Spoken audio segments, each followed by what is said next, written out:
Radio, streaming live on KUHSdenver.com, hanging out with some of the most amazing people in the world. And today I'm super excited because we have Dr. Diane Mueller, who is an expert in treating like super chronic conditions. And if you are one of those people who are dealing with symptoms that are unexplainable, and you have gone from doctor to doctor to doctor and round and round and round, this is going to be a show you're going to want to pay attention to. And if you know somebody, go get them, because this is going to be a show you're going to want to pay attention to. It's going to be a great show. First off, what's Taste Life Nutrition Radio about? As you know, I'm a functional nutritionist, and I like to bring truth as much as possible to the healthcare world. We bring in the physical, the mental, the emotional, all of the things that go into true holistic health. They're all very, very important. And there are a lot of things that we don't know about, or that some of us don't know, and I like to bring on people who can expand your view of what healthcare is, and maybe can help guide you in places where you didn't know there were these places to go, if that makes any sense at all. So first off, though, we start with gratitude. Start my morning with gratitude almost every morning, unless I'm running late for the show, which was this morning. It seems to happen all the time. But starting with gratitude, if we can all get up, start the day with what we're thankful for, what we're excited about, all of the amazing things that God has given us, then you know, we really can change the world, put good energy out there, put goodness out there, and just be thankful for the awesomeness that we have. So, of course, Dr. Diane, thank you so much for being here. You're so fun, and you have so much to say. So, what's the first thing you're grateful for? What's the thing you're grateful for today? Thank you so much for having me here. What I'm thinking about in this moment is I'm thankful for my body. You know, I think it's an important thing to start with, to be grateful for this and the topics we're going to talk about today, because at one point my body was so dysfunctional, so sick, that I thought I was dying. I was getting ready to throw in the towel, move to a deserted island, and today I'm incredibly sore yet from an amazing day snowboarding the other day, where I basically rode nothing but moguls all day long. My app said I burned well over 2,000 calories in just a few hours, riding so hard. And I can't even tell you guys like where I was over a decade ago and how much that would have been something that I was so far away from the realms of possibility. So I'm grateful for my body. Well, I will kind of piggyback off of that, because I think that what so often happens in healthcare, especially with people like you, people who are, they're motivated by their own past. You know, when we go through the hard stuff, and I say this all the time, and I can't help sometimes being repetitive because it's so true. And it is a story for a lot of people. But when we go through our own history and our own tough time, it is a character builder, it's a motivator, because once you come on the other side of it, you're like, holy smokes, I have so much now to share. And although it's not a gift going through it necessarily, it's a gift on the other side of it, because now you have the gift to give to so many people who are suffering, and the ability to share it, you know, on platforms like this and other platforms where hopefully somebody has that light bulb go off and go, okay, I have something that I didn't know about, something that I hadn't thought about, somewhere I can go, whatever it might be, you know, or a family member or whatever, you know, it's so important. And so I'm grateful for people like you who have those experiences that suck and you learn from it and become this, you know, amazing giving practitioner. And it's what you know, the medical world should be, but it certainly is what, you know, the holistic world of medicine and nutrition, the functional world, those of us who, and this, I'm not discounting allopathic medicine at all, they're amazing, but there are people out there who need a lot of time, a lot of patience, and a lot of experience, and sometimes it's not easily found in allopathic medicine, So you move into the holistic or functional world where we have the ability, we take the time, hours sometimes, well, like in one session, I know my first session is always 2 hours. I would imagine yours is probably at least 2 hours. And then hours and hours and hours, and sometimes some of that's research, and sometimes it's working with the patients and the clients. But that's what's needed, because we're in a world right now where chronic disease is rampant.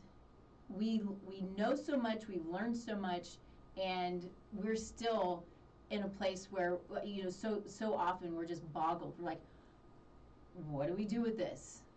But we're learning and we're getting to it. So I'm going to stop rambling because I'm excited to let Dr. Mueller talk about what she does. The simple things first, and then we'll dig into all the fun stuff. But where you came from. I mean, this is obviously super important to your story and to our story today. And then, what you do now, what excites you, what motivates you, all of the things that you want to share with us about who you are. Yeah, so I actually started my growth and my career, everything in the finance world. And prior to actually going down into that world, I ended up being very, very sick throughout my childhood. I should say not very, very sick from like how a lot of people would say that means, but more like I had symptoms my whole childhood digestively. So I remember going on vacation sometimes and having to pack like multiple sets of pants, like anything from size 4 all the way up to size 16, because of not knowing how incredibly bloated I could be. Like that's the level of distension I went at sometimes. It was so bad. So that's kind of what started me into more holistic alternative medicine, was that IBS type of diagnosis, when there was just no answer other than taking Gas X, taking the laxative, these types of things. And when I decided the finance world was not for me, and I found myself really kind of getting obsessed about holistic health and nutrition, and I was checking out a lot of books from the library on these topics. And so that's innately what got me into naturopathic medical school. Is it was really derived from needing answers for myself.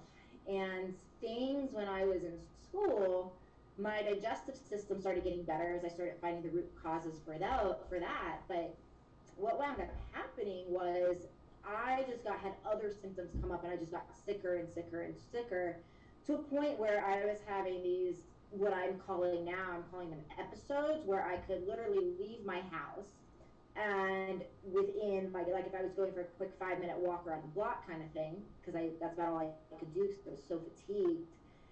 And I would leave and I would go like 2 blocks, and all of a sudden I would have like this thing happen where it was like almost like this cloud would come over my brain, and I would forget where I lived.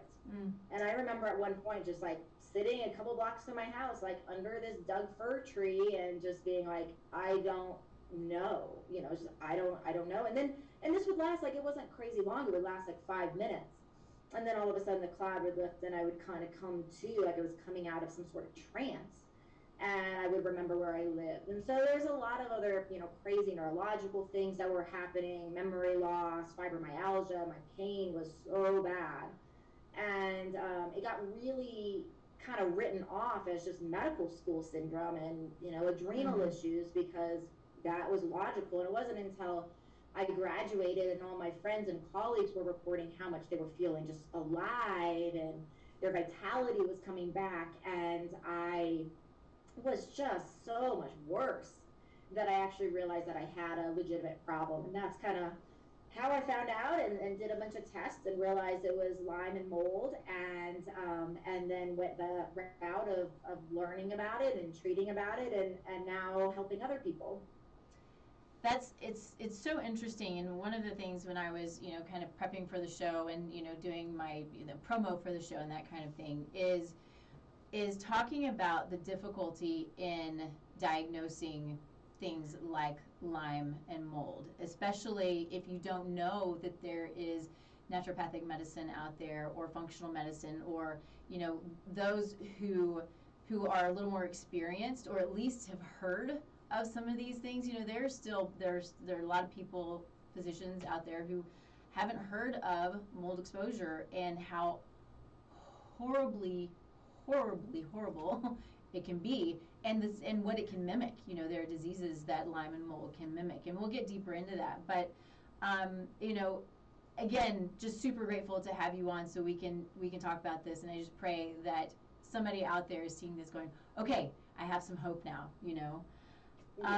And so as far as what you do today, so you have a practice and you have a business partner, and your specialties are it's Lyme and mold, but it's beyond that as well, right?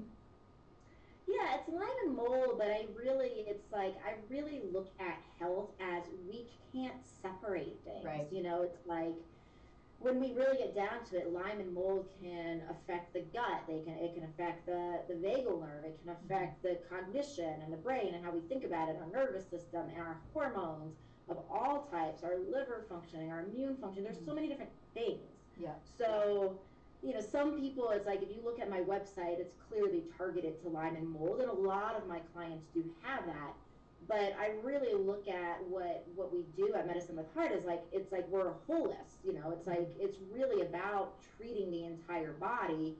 And I really feel like when we just go after the infections and just say, okay, we're going to kill these infections, we don't go and clean up the gut and the liver and the hormones and all these other places. We're really not restoring wellness. So it's really about identifying the entirety of the problem, which many times Lyme and mold are part of it, but we don't know until we get in and we lab test. Right. Which is always, in my mind, for a couple of reasons, such an important aspect of what we do is running the labs. And I think in part because we need to know, it's what functional medicine and functional nutrition is looking at how the body's functioning and why it's functioning as it is. But also, when you run these labs, and they're pretty specific to the functional medicine, functional nutrition world, I have to separate because I'm a nutritionist. But when we run these labs, and we can show our clients and patients who have been searching and searching and searching, when we can say, okay, this piece of paper is your body talking to us, and this is a way that we can start to go and achieve your goals of getting healthy. It will probably take some time, but let's just start working on it. Now we have a place to start, right? And one of the things that I want to be really clear about too, that I think people need to understand, and I've been hitting on this a lot lately, is you and I'm sure I know I do, I run stool tests on everybody. Lots of great things come up. We can look at inflammatory markers, we can look at the microbiome and bacteria. Worms rarely come up. And do you agree with this? That you hardly ever see worms, and they can be a huge, huge problem. So knowing that the tests are great and amazing and accurate for the most part, they're not accurate with worms. So don't feel like if something doesn't come up, there still isn't something going on there. But these infections can create massive problems. And so often when we're diagnosed with a Lyme or mold or something else, we still have to ask why. Why was the immune system not able to fight it off? And so, soapbox, we got to understand, these infections are so important and can be so catastrophic to our health and to our immune system. When the body's just fighting this thing and all these other things are going on, we're like, why can I not get these other things to go away? It's because the body's focused, right? It's trying to keep us alive. So that's what it does. So I think there's so many things that we can talk about. What I love that you said a little while ago, though, was getting into some of the myths about Lyme and mold, and if there's a place you want to start before we get into that, that's fine. I'm just super intrigued by it. Yeah, I'm totally into getting straight into that. I just want to kind of piggyback on something you said, though, because I think it's so important. I just love emphasizing it, which is when you're talking about like the why. Like I love when you're saying, like, even with Lyme and mold, we have to ask why. And I think that's it's one of the biggest tragedies I think right now in medicine is like we get so excited about like the label, Mm-hmm. you know, Yeah. Lyme disease, fibromyalgia, irritable bowel syndrome, like whatever it is. And when we continue to ask why enough, we oftentimes get down to some very, very basic things like Yeah. sleep hygiene, quality of food, environment, you know, how much water we're intaking, how we're managing stress. And all of these things are, I think, sometimes gets put on the back burner as far as like the importance of them. But if we keep asking why enough, oftentimes we get down to these fundamental basics that we do every other day or every single day that we should be doing every single day.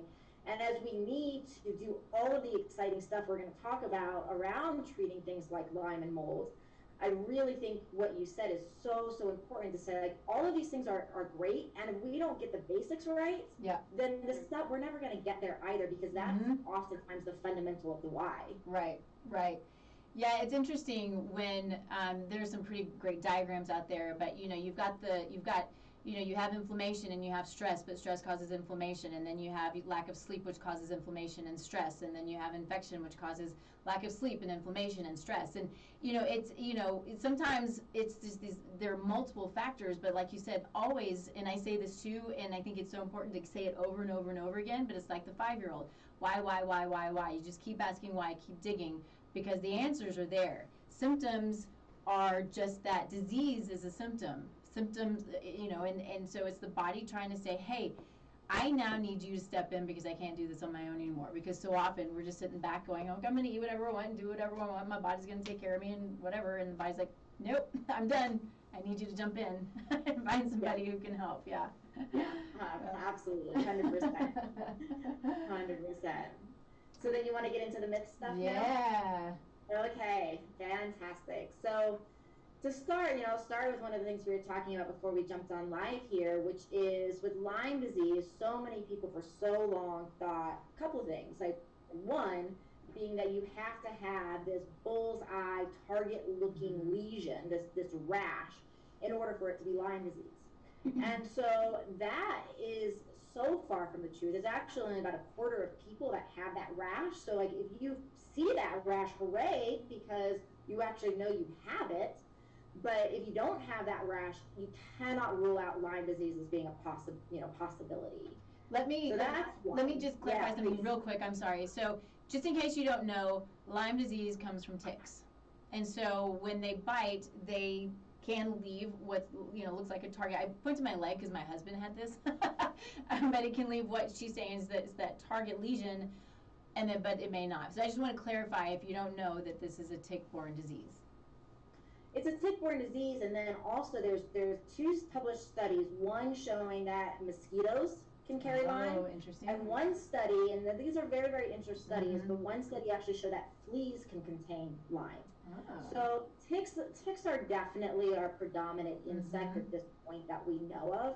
But there's this preliminary data that's really looking to say some of these other insects that do carry disease can actually be carrying Borrelia, which is basically the Lyme bacteria, Borrelia burgdorferi, the bacteria that causes Lyme disease. And so it's even beyond ticks. And so that's a really important thing to realize. And then another big thing is Lyme was named after Lyme, Connecticut, where Lyme was originally found. And so it's definitely like the New England states of the United States. Absolutely, there's a huge amount of Lyme there, and more Lyme there perhaps than other areas in the country and in the world. But if you actually follow, especially if you look at like veterinary patterns where they're tracking Lyme in animals, you can actually see a ton more spread of Lyme beyond these New England states. So that's what we could say is myth number 2, is that this is really just like an endemic of you have to go to these New England states, or you have to live there in order to get Lyme, and it's much more prolific than just those areas of the country. Yeah. Okay. Yeah. I would say, you got your southern states where there are lots of ticks, lots of mosquitoes, lots of fleas. I'm from Texas. I think there's lots of Lyme down there. Florida, Louisiana, all of those sort of eastern, but I think it's everywhere. I mean, we see it here all the time. But it is truly everywhere. And so interesting about the fleas and the mosquitoes. Not surprising, I don't think, but interesting because it's what they do is they carry disease, little suckers. Yeah. And then I'll give you a gross. This is a little bit gross, but Please be gross. Scientific gross. Yeah. So there's this songbird that originates from Canada, and this songbird actually has been known to carry the larvae of infected ticks.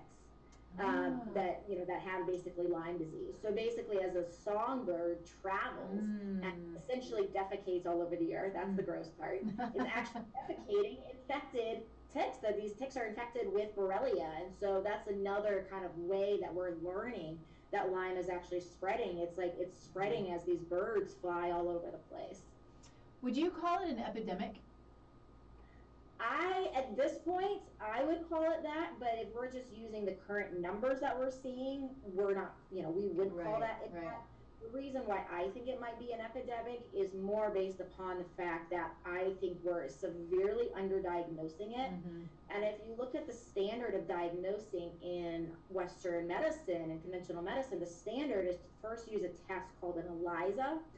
And then if that test is positive for Lyme, then you do a confirmatory test called the Western blot. So, this is a lot of like medical mumbo jumbo, but the thing to really take home, you guys, with this is that first test that's done conventionally, the ELISA test, that first test, there's studies that show that test has a 66% chance of being falsely negative. Yeah. And that's what we're using as our gold standard, So it's like, if you look at the numbers and you would say, no, this is not an epidemic, but if you actually we are actually to have like good tests out there, I would say it's possible that it could be, because I just see the relationship and research of this to so many diseases that we're saying don't have a cause. Do you do Western blot, or do you do something else? I do a combined Western blot with a PCR. Okay. So Western blot is where, you guys, what we're doing with the Western blot is you're actually looking at the protein components that are contained in the Borrelia bacteria, and we're looking for how our immune system reacts to those protein components. And then a PCR is where we're actually looking more for the DNA of microorganism itself. And so the advantage of doing both is it helps provide this check and balance type of situation where if we're not getting our immune system reacting in the Western blot, because that's an immune system reactivity we're looking for. And if that's not happening, which sometimes it's not happening, if Lyme is in a dormant state, it can go dormant and hide. And so then we have another kind of check and balance with that DNA type of test. So we can actually catch it a lot more than some of our standard conventional tests that way. Right. It's interesting being in the place we are now where most everybody has heard of PCR. Prior to the last 2 years with all of the craziness, it's like, we would talk about PCR, but now it's like everybody knows exactly what you're talking about. I love it. Very cool. Okay, cool. So let's maybe talk about because this is a question that is not the easiest question but I want everybody to hear you talk about it, but it's the symptoms, which are wide ranging. So talk about what you see and what people can look for. Yeah, you said something earlier saying that Lyme was a mimicker. I'm going to even elevate that a little bit and say Lyme is like the great mimicker, right? Because it's like totally, you're totally on track there with like, it can look like just about anything. Now, that being said, in answer to your question, there are definitely tendencies we see. So Lyme loves hyaluronic acid, that component that makes our joints supple and move, and so we have a lot of hyaluronic acid in our joints. And so we'll see that Lyme oftentimes will be living in our joint space because essentially that's where its food source is. So a common thing with Lyme is migratory pain, meaning it's in the shoulder one day, it's in the hip the next day, it's in the knee the next day. Lyme also tends to, when it goes after joints, it tends to go after larger joints, like the joints I'm mentioning, not so much like the rheumatoid type of things that we see in some of our smaller joints, like our fingers, for example. Interesting. So that's that's a pretty classic thing, but it's not textbook. Not everybody has that. Other really common things we see though, so it's pretty common to have various types of dysautonomia where our nervous system's not working very well, and that can manifest as dizziness, as vertigo, as heart palpitations. Lyme loves the heart, so we can get a lot of symptoms. A lot of people that are on beta blockers, these heart medications, could have Lyme. And then disruptions of sleep and mood are also incredibly common. So we see there's something called Lyme rage, as we call it in the Lyme literate community, which is basically where it's like people are super quick to anger. And it's because their nervous system is so inflamed that when we get a little tiny stimulus where a healthy person could be like, no big deal, like that's an inconvenience but not a problem, when our nervous system is so inflamed, a little tiny stimulus can really push us over the edge. And sometimes it can be like, this internal mental challenge of like, why do I have all this anger? Why can't I get rid of this? What is wrong with me? And oftentimes that can be an underlying sign of Lyme as well. Interesting. So interesting. And so moving into, we were talking about things like co-infections, and what can come along with Lyme, and why, why are these co-infections with Lyme? So when a insect bites us, unfortunately it doesn't like selectively choose and say, I'm just going to give you one thing that's in my bloodstream. You get to be basically the subject of whatever this insect is carrying. It will deliver it. So if the insect is carrying 10 different microorganisms, guess what? You're probably getting 10 different microorganisms. If it's carrying 1 or 9, then that's what you're going to get in that situation. So co-infection is, in some ways, I think it's an improper word, just because it's kind of, it almost sounds like if we get bit by Lyme or by an insect that contains Borrelia Lyme, that we are possibly going to get these other things. Bartonella is another infection, Babesia is another infection. So we're possibly going to get these other microorganisms. The thing I don't like about the term co-infection is it almost predisposes, it almost makes one think that you can't get some of these other infections like Bartonella, which is a common insect-borne infection, that you can't get it unless you also have Lyme. Right. And so co-infection is a term we use for infections transmitted with insects.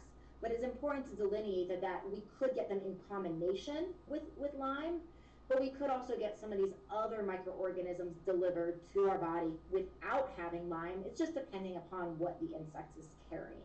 Okay. That's perfect. Thank you for that. I love that. And so when it comes to mold and Lyme, let's talk about mold and Lyme.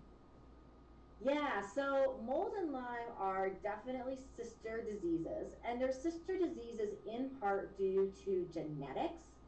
So let's take a step back and just make sure that everybody understands what we're talking about with mold. So with mold, there's a couple different things that can happen. The big thing that's talked about in the mold community is where we have a genetic anomaly, which affects almost a quarter of the population. And essentially that genetic anomaly makes it so our immune system is not able to tag mold toxins.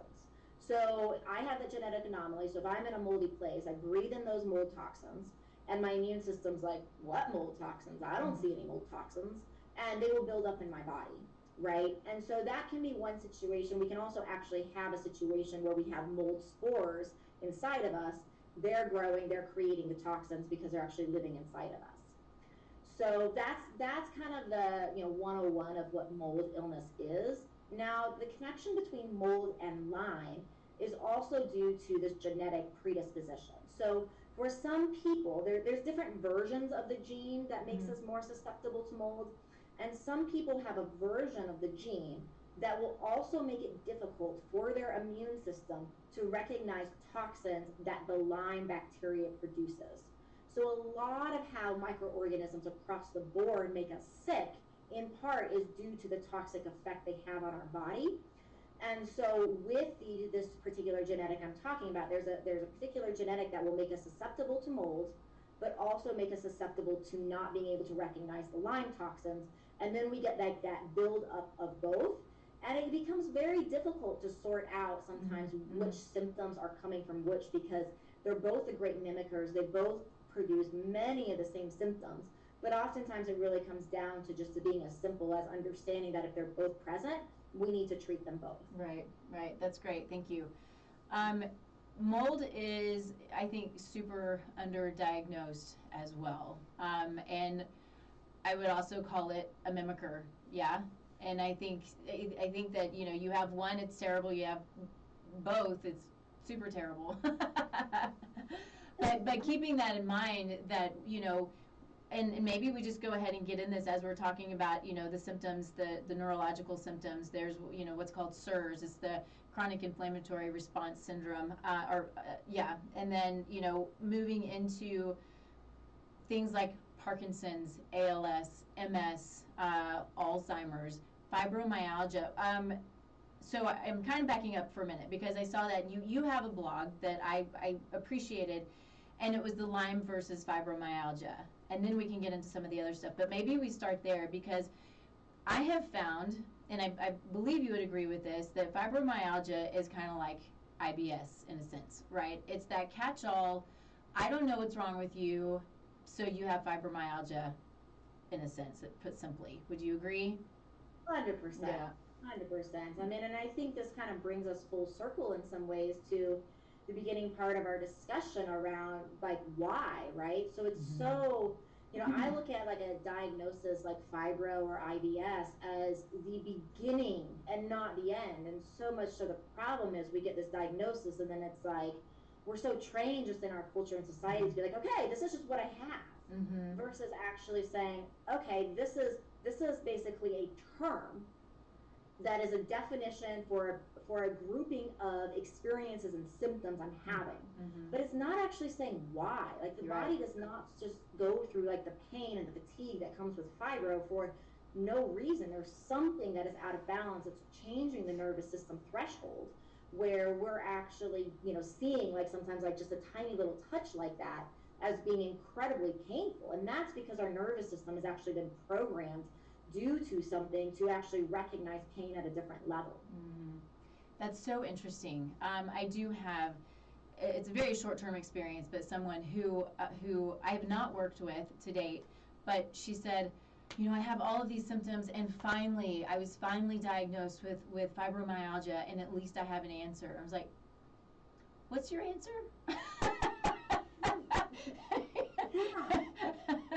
So I'm still working on that one, going, okay, let's talk just a little bit more. But yes, I love that you say that, because it, you know, a diagnosis is like you said, a group of symptoms. We have to pay attention to that and continue digging. Keep digging, keep digging, keep digging. And so how often are you experiencing people coming in who have been diagnosed with Parkinson's or MS or ALS or Alzheimer's, and you start digging and you find these infections? So these types of diseases are only making up about 10% of my practice, so they're not a huge part of my practice. But what's interesting is when I do see, you know, the 10% of my people that do have these particular diseases, right now I have not seen one single person that does not have Lyme or mold that is in that population. Interesting. Not saying that these are the only causes, not saying that, you know, everybody that has these diseases does have Lyme or mold, but I am batting 1,000 with my current population in that area.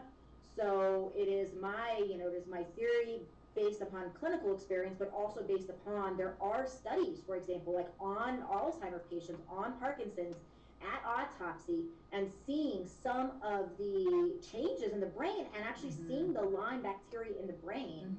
In fact, like the beta amyloid plaques we see with Alzheimer's, now we're actually realizing that they have antimicrobial properties. And so some of what we're seeing in these disease processes is almost like it's antimicrobial, or it's actually these processes are designed to help kick toxins out of our brain. And so now some of the current working theory on these diseases is that the actual process of where we're going as far as developing these diseases is coming from our body almost doing a compensatory type of mechanism to try to heal from something like Lyme, from something like mold toxins. And then when the body tries to do this, of course, it backfires and it creates all these other problems and leads to all these diseases. But this is coming, not just kind of from theory. There is clinical, I'm seeing this clinically, but there are also published studies, like I said, showing these spirochetes in the brain and showing this connection. So I'm seeing it. I think we need a lot earlier diagnosis. There's also some really, really cool research on sound and light therapy, and it's doing in mice right now. And I think this has moved into human clinical trials now, but actually reversing things like these plaques and activating the microglia in our brain, the trash, clean out the trash kind of parts of our brain, and is actually showing really, really great promise for possibly being able to reverse some of these neurological conditions. Yep. But certainly the take-home point with this is like if you have, especially like if you're in the early stage where they're like Alzheimer's like, Parkinson's like, and it's not progressed to a level where you even can say you fully have a diagnosis, I would take it so seriously about going and getting this information as quickly as possible, because I do believe we are moving in medicine where we're going to see some of these new therapies around reversal. But right now, where we're at with the current medicine and science, like the earlier, the better. We need that time to make the body have the body needs the opportunity to actually heal and reverse from this stuff. Right. Yeah. And I think it's so important to understand how smart the body is. It's there to protect us. It wants to live. And exactly what you're saying, I have, I'm totally going off topic, but there as you were talking about, there are certain genetic predispositions and things expressed due to what our body is going through.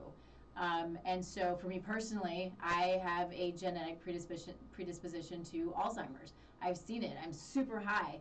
And so the great thing is knowing what you have, where your potential lies, and then as you're dealing with symptoms, they can be reversed. The body is protective. It wants to take care of you.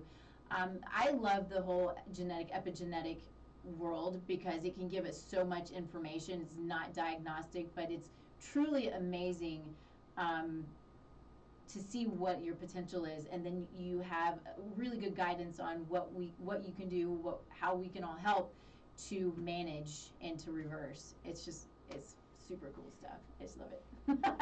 I love it too. The thing that we have to be so careful about it is like going and looking at that material and realizing like this is empowering. This is like talking about like, okay, you have the tendency to go the certain way if you don't make certain choices.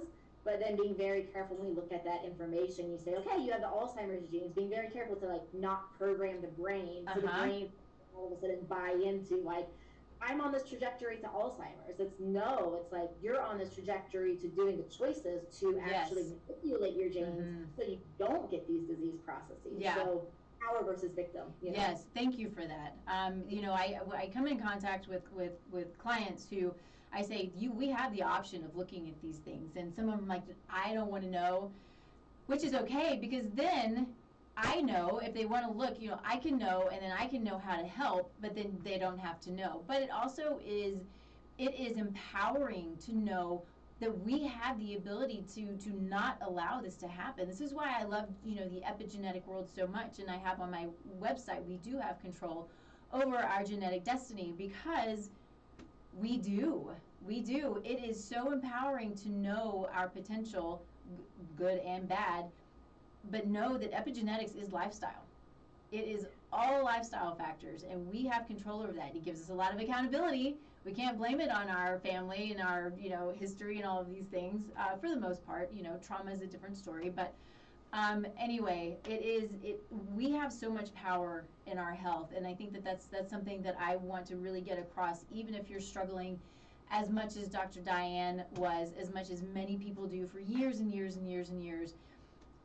There are answers, and I think most all the time somebody is going to be able to help you find some answers to help manage, and so there's hope. Just remember that there's always hope. 100%. Yeah. Not anymore. Yeah. Real quick, I need to take a quick break because we have an amazing sponsor who I love, Cellcore Biosciences. Do you use Cellcore at all? I don't use Cellcore in my practice, but I do know them, and I think they're a great company. Yeah, they are fairly new to the world of supplements, but they are amazing and innovative in the way that they approach health at the foundational level. When it comes to, not to get super geeky sciencey, but I can't help it because it's awesome, but looking at mitochondrial health, looking at the parasites and the worms that we're dealing with, and addressing those things, and reaching health at the foundation, and then allowing the body to balance as you move along the protocols for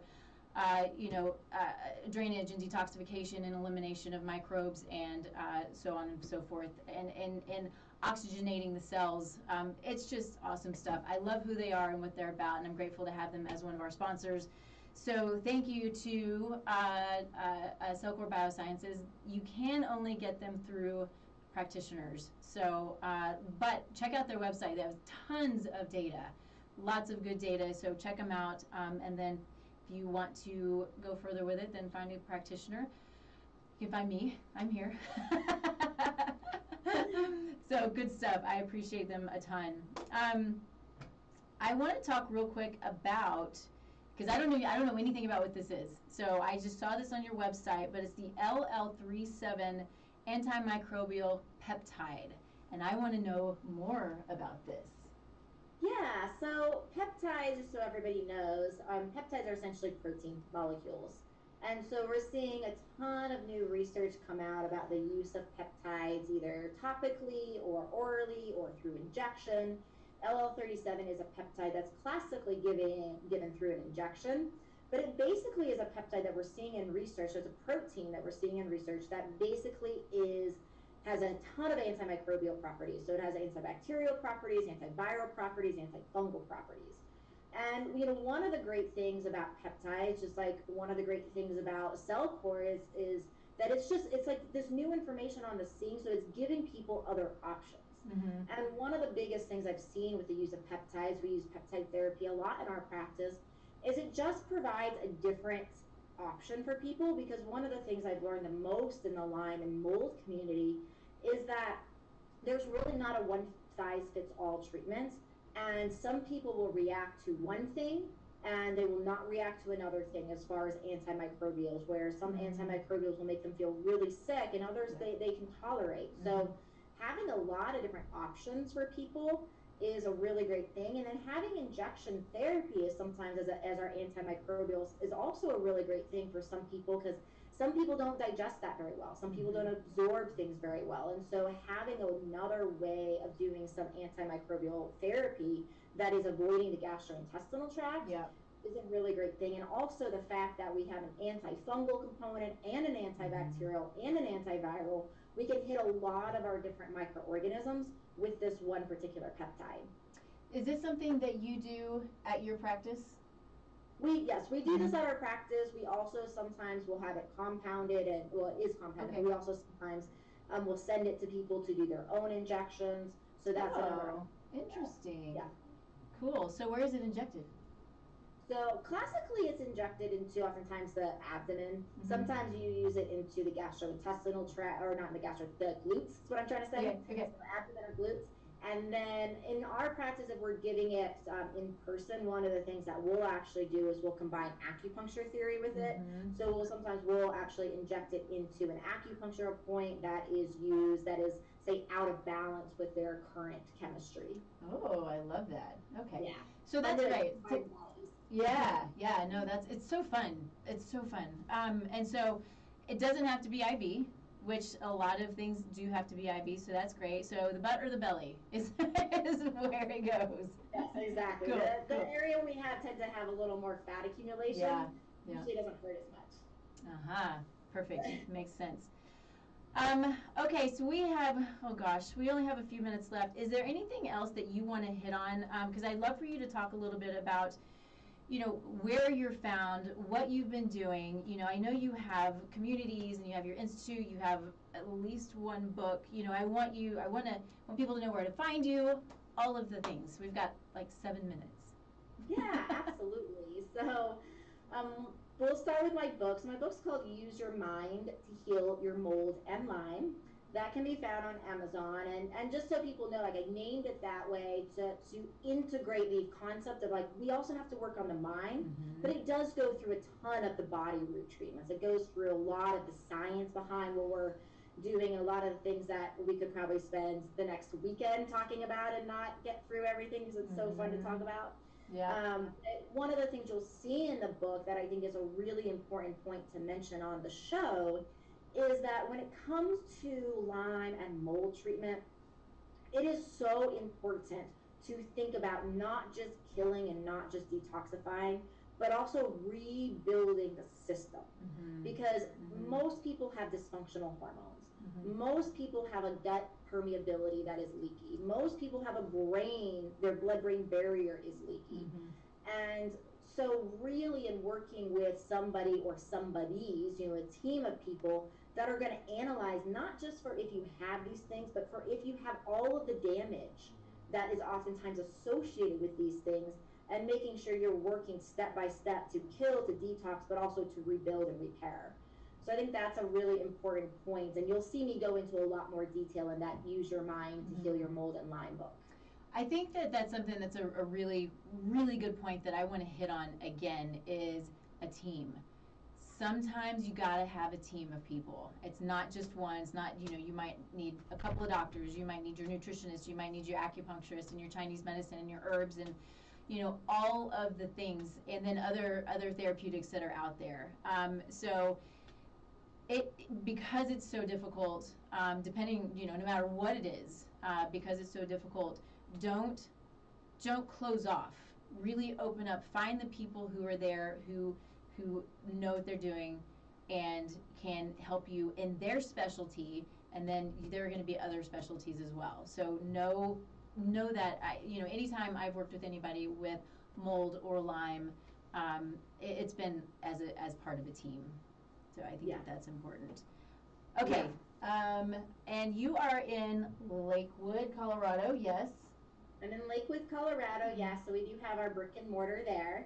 We do treat people all over the country and even all over the world. We have a lot of international clients at this point. So we have ways of working with you if you are, not local to us, and ways of getting you your blood drawn and all that kind of stuff. And even in our office, I love that you're emphasizing the team. Like even in my practice, like people come into my practice, we have people work with my entire team.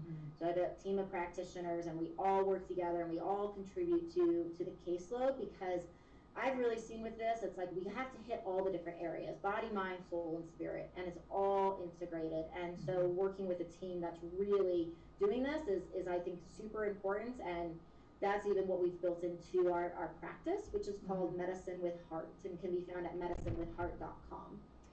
And if you go to the website, which you should, there are tons of good articles, resources, all the things that they do. I mean, so as you said, yes, you work with the mold and the Lyme, but there's PCOS, there's autoimmunity, there's, thyroid conditions, but are they all related? Again, it's a holistic view. You can't just treat, I don't treat, but in your case, you have to be so careful. But you can't just treat the thyroid, right? Why is the thyroid dysfunction? You can't just treat PCOS. Why is there dysfunction? Ask why. We always got to ask why. So anything else that you want to add? Just to make sure that if there's any clinician or practitioner watching this, I do own an online functional medicine school. And so we do train clinicians and certify clinicians all over the world. We have people that have had an amazing success with our program that are surgeons. We have amazing success with nutritionists. So, there's a lot of different types of degrees and backgrounds that go through our program. Really, it's about wanting to have, more protocols, more understanding of holistic care, more understanding of how to test and interpret and treat these difficult cases. And we go through Lyme and mold and everything, everything more complicated, less complicated, and in between. Yeah, no, that's great. I have, it's always been on my list. I'm like, okay, I need to do this. I want to do this. So look out for me. I'd love to have you, absolutely. And I don't know if I said where to find that. That's at mindbodyfunctionalmedicine.com. Perfect. Is the training institute. Awesome. Thank you. Once we jump off, stay on with me here for just a second. But thank you everybody for joining us. This is the stuff that we need to hear about, and I'm grateful for you hanging out with me today. You can find me at tastelifenutrition.com. You can go on and I have a free assessment on there. I'll reach out to you personally and we can chat about what's going on with you, and if we can help or if there are other places we can point you that is a direction that can be beneficial for you. So I have courses, I have group coaching, I have one-on-one coaching, consulting, and just as most everybody else is doing, so much of what I do is virtual. Like Dr. Diane said, we can get you labs and get you kits and figure out where to go to send you to do things, even if you are across the street, the state, the country, or the world. These things can be done. So we are weekly at this point. Remember, we were every other week. We're now weekly. So we'll be back next week with another amazing guest and good conversation. So be sure to join us. And we will see you next time. Thanks, everybody. Thanks, Dr. Diane. Hi, guys. Thank you.